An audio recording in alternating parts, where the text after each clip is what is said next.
this problem. It's asking us to find the values of v of s, v1, and I2.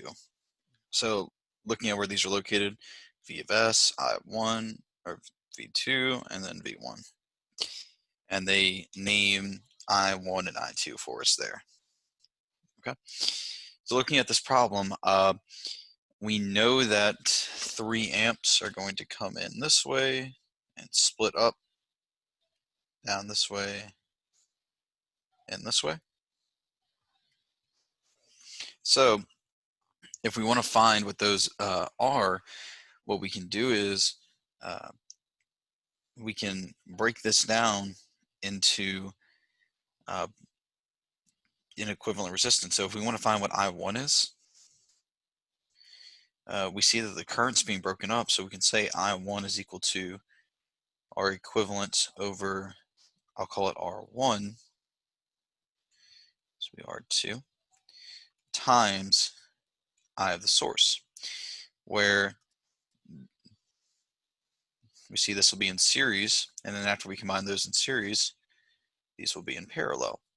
So if we go about doing that, let's say our series 1, we'll call that series 1, parallel 1. Our series 1 will be 25 plus 5, which will give us 30.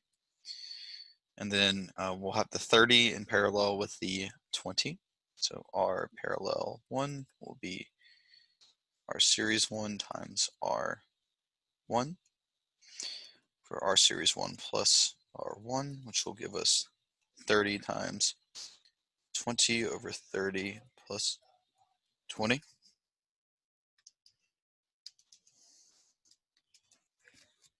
Which will give us 12 ohms.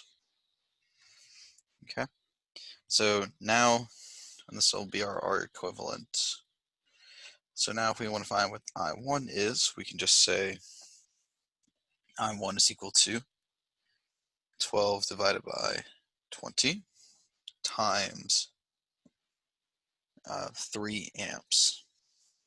So that will be 1.8 amps. And then to find I2, we can just do the same exact thing. We can do 12 over the equivalent resistance of that branch, which is 30, times 3 amps, and this should give us 1.2 amps. Likewise, you can also do this. You can say, you have 3 amps coming in. You have 1.8 going this way, so this has to be 1.2. That's just the KCL side of it. But anyway, I2 is equal to 1.2 amps.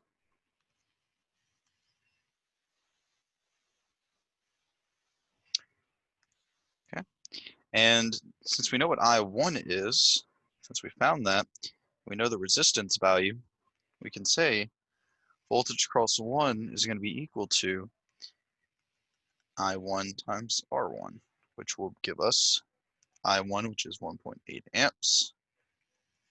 R1 is 20, so that will give us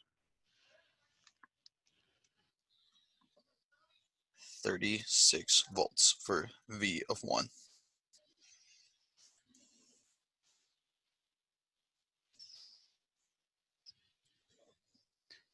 All right. So now that we have our V of 1, we can also find V of 2 if we wanted. We can do a similar thing. Let's just go ahead and solve for everything today. Why not? V of 2, sorry, is going to be times R of 2. So that'll be 1.2 amps times 5 ohms, which will give us 6 volts for V of 2. All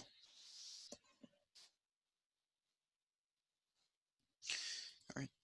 So let's continue on with finding V of x.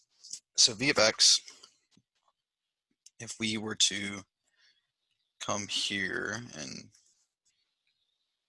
let's say we continued with our broken down circuit, where this is our parallel 1, and over here this was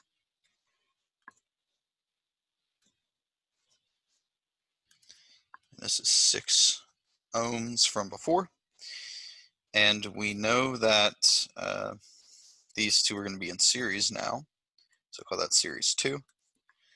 So our series 2 will just be our parallel 1 plus 6, and we found our parallel 1 up here, which was, oh, sorry, there, it's just 12, so it'll be 12 plus 6, which will give us 18 ohms. Okay, and minus plus 3 amps. So here, this is V of X, and then this is our series 2. And we know that there's 3 amps running through it.